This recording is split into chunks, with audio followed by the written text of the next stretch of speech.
Hey guys, thank you for tuning in. Today I would like to talk about how having friends could save our lives. And before we get into that, please make sure to like, subscribe, comment on the channel. It's a huge help and greatly appreciated. So let's get into it.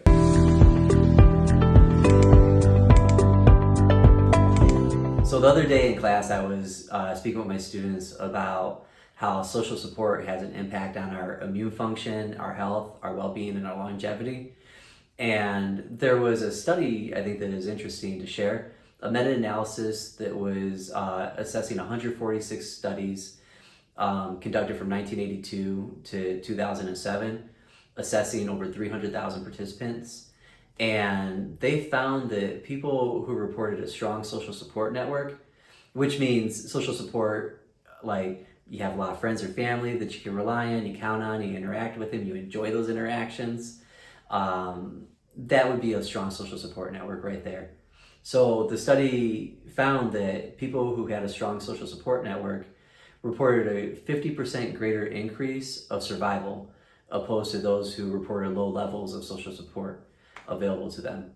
And that was even accounting for bad habits such as smoking cigarettes, obesity, physical inactivity, and things of that nature.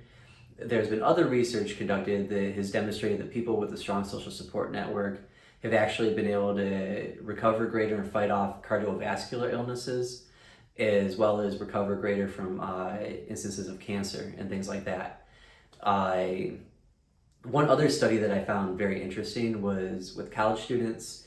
They gave them nasal drops where the nasal drops contained the common cold virus, followed them for 3 weeks, and they found that people with a strong social support network actually fought off the cold symptoms greater than the other people with low levels of social support available to them.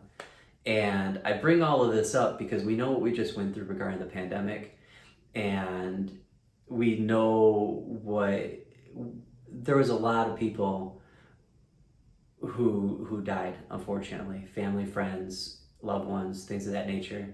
And it was tragic and horrible, and I think some of us are still going through that. And there was a lot of people we had who were in the hospital who we couldn't see, we couldn't visit, we couldn't interact with in any real level right there, and they passed away.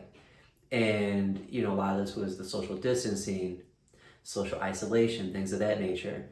And when we look at the research right there and the impacts of social support networks on our health and our immune function, I really want to pose the question of what impact did that have on our ability to fight off those symptoms of the coronavirus, and what impact did that have on our ability to recover from it? That's a question you have to answer for yourself. Do more research on it. I've just shared a couple studies with you. Obviously, do your own research as always, but I think it's an important question to ask. Should we ever get sick or anything be posed like that again? I think it would be a very important question to ask. What are you doing? My farm, son of a bitch! Did you not know, or did you just not care? Key off!